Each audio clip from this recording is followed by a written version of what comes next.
Every bit of information I got over the weekend was that Dan Bongino seemed likely to step down from his position at the FBI due to frustration with the Department of Justice and specifically Pam Bondi. TPUSA had an event this weekend where Tucker Carlson, Megyn Kelly, and many more took aim at specifically Pam Bondi. Now, Dan Bongino is getting a lot of collateral damage here. Some of it fair, some of it unfair. Because quite frankly, what people forget, Pam Bondi is his boss. So if Pam Bondi isn't going to release something, there's not a lot he can do about that. But something's got to give. We went from Friday where Dan Bongino said he's going to he's taking the day off. But essentially everybody, the rumors were from Axios and from everybody in the inside, he was strongly considering stepping down, to this morning, Donald Trump saying, hey, everything's fine. I want to look at what Tucker said, what Matt Walsh said, what Elon said, what Trump said about this. And I want to throw it back to you all out there and let me know if you think Pam Bondi should step down. Leave a like on the video and explain why in the comment section down below. If I were to share the correct window, because I'm totally professional with almost 2 million subscribers and I know exactly what's going on. There's the right window. Now, we left Friday. I'm going to work in reverse, okay? Friday, we heard, hey, Dan Bongino's taking the day off. He's thinking about stepping down. I was getting emails, texts, calls, signal messages from people around Dan Bongino, at least in my opinion, closer to him than me. You know, it could have been unrelated, but it sure seemed like it was a fishing expedition. Like, what is Dan supposed to do? What would you say if you were coming back? And so I became, and I still am, relatively convinced that Dan Bongino has at least strongly considered stepping down. Now, Trump put out this really, really long Truth Social on, Friday, where in this word salad, this was July 12th, he never mentioned Dan Bongino, and in fact quadrupled down on backing Pam Bondi. Now, I will admit, Pam Bondi is doing some good things. She's going after these Tesla wokies. She overturned the sentence on the individual who was a doctor who was giving out, jab cards to people who didn't want to get the jab but didn't want to lose their job. She has made some good decisions, and I don't think it's reasonable to just ignore that. But it remains without refutation. Can you say is refutation? You cannot refute. Pam Bondi said explicitly she had a quote-unquote truckload of evidence. She had the files on her desk. She either lied then or she's lying now, where she says 100% of the evidence is simply, those type of videos. The only thing they have as evidence is videos of terrible things that they just can't release to the public. Ghislaine Maxwell has an appeal in place, by the way, that quite frankly, the Department of Justice should grant if they have closed the case. But here's Trump this morning. Oh, I think so. I did. I spoke to him today. Dan Bongino, very good guy. I've known him a long time. I've done his show many, many times. He has? And he sounded terrific, actually. No, I think he's in good shape. On this one-year anniversary. Now, he talked to Dan. He sounded good. That doesn't necessarily mean anything, but it does mean they talked. What's interesting is there is something I want to talk about. A potential thing that could have made Dan happy. And that is if they brought in a special prosecutor for the case. Many people are speculating that they have brought in Matt Gaetz to be a special prosecutor on the case. He was supposed to speak at TPUSA event, I think in Tampa this weekend. Suddenly that got canceled. The rumor was that Trump wanted him around. If that's the case, if they have appointed Matt Gaetz to be a special prosecutor on this case, perhaps that's why Dan Bongino may have changed his tune. Because from what I've heard from people that know Dan, is that he's one of the few people in there fighting for transparency. We already saw Kash Patel, who initially came out and said, that he was not going to redeem it and that he was going to resign if Dan did. And then Saturday he tweeted out that he wasn't going to. So he immediately folded. But here's what Matt Walsh wrote after coming back from vacation.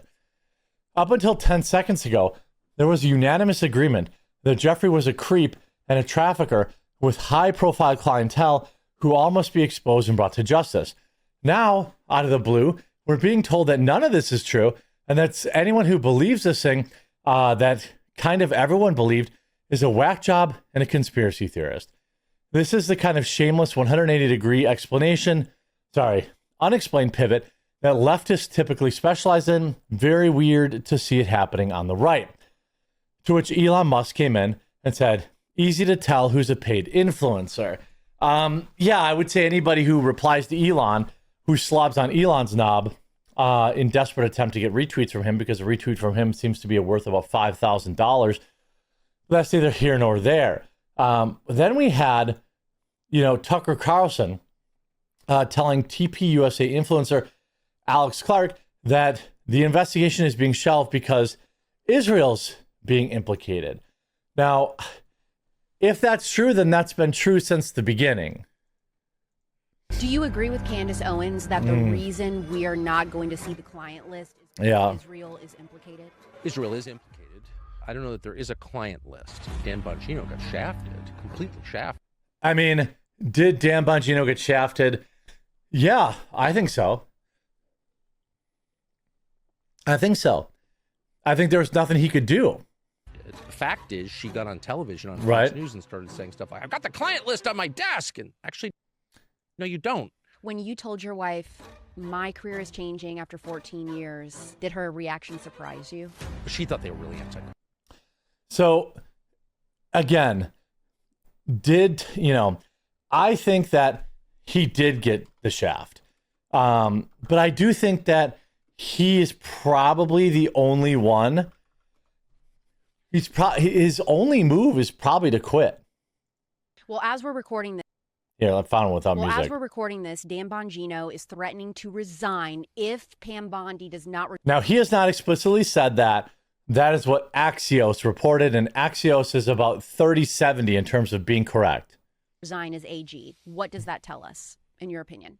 Well, it tells us that Dan Bongino got shafted, completely shafted. And I'm saying this as a friend of his and someone who respects and likes him, but also just as an observer, an informed observer of it. So Pam Bondi, who's, by the way, I don't hate Pam Bondi. She's a totally nice person. If she was here, you would enjoy, I don't know if you know her, but she's a very nice person. Not against Pam Bondi in the slightest. But the fact is, she got on television on Fox News and started saying stuff like, I've got the client list on my desk. And actually, no, you don't. And I've got thousands of videos of Epstein having sex with kids. I mean, that's the thing. She said that.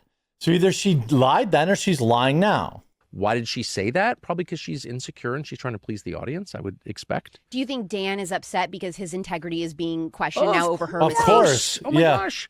So you're Dan and you're a media figure and you've got one of the biggest podcasts in the country and you're making tons of money and you're having a great time, which he was. You just built this brand new studio in Florida. You work with your wife, who you really like, which she does. And you get the call saying you'd be deputy FBI director. And you're like, I love Donald Trump. I love this country. I will, cut my pay by, into a tenth of what it was. And I will leave. Just so people know, Dan was making millions a year with his podcast. He now makes about 150 or 200 grand working for the government. Just saying, both are great salaries, but he did give up a lot of money. My house and move to DC, which is a kind of prison sentence itself. And I will do this because I love the president. I love the country. And you're there a few months and all of a sudden everybody thinks you're covering up Epstein's crimes.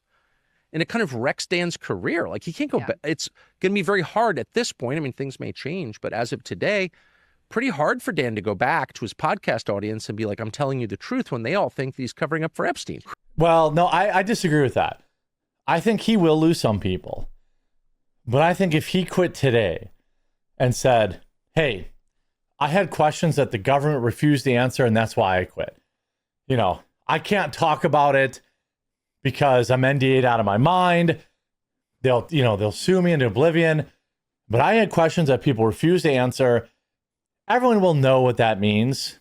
And basically everyone that knows Dan that I've talked to tell me that that's the truth. That Dan is pushing for transparency, and he's especially frustrated because he's taking all this heat. Who did that? Pam Bondi did that. Correct. And I don't know that she did it on purpose. I'm assuming not. I don't think she's a mean person. I've never gotten that sense.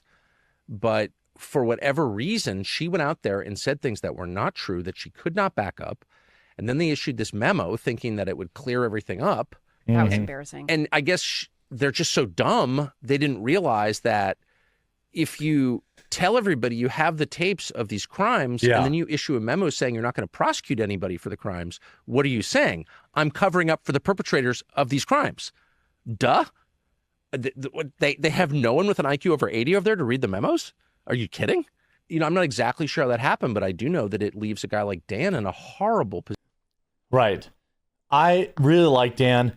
I've met him a few times. Here we have Glenn Beck going to bat for Dan Bongino with a plea to President Trump. I got a comment on what's happening in Washington with Dan Bongino and Pam Bondi. A direct plea to President Trump.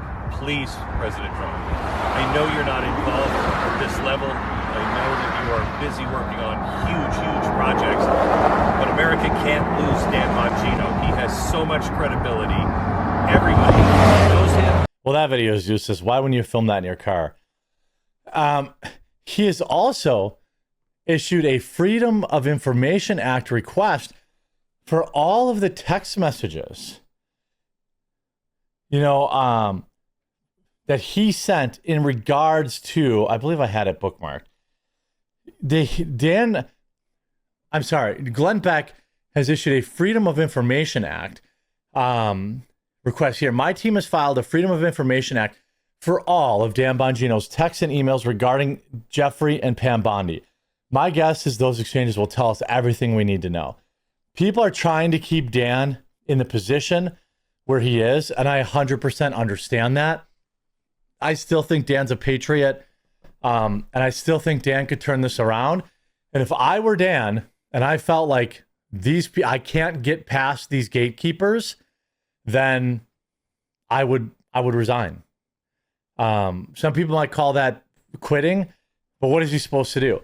Torpedo his entire career, become part of the swamp? Why?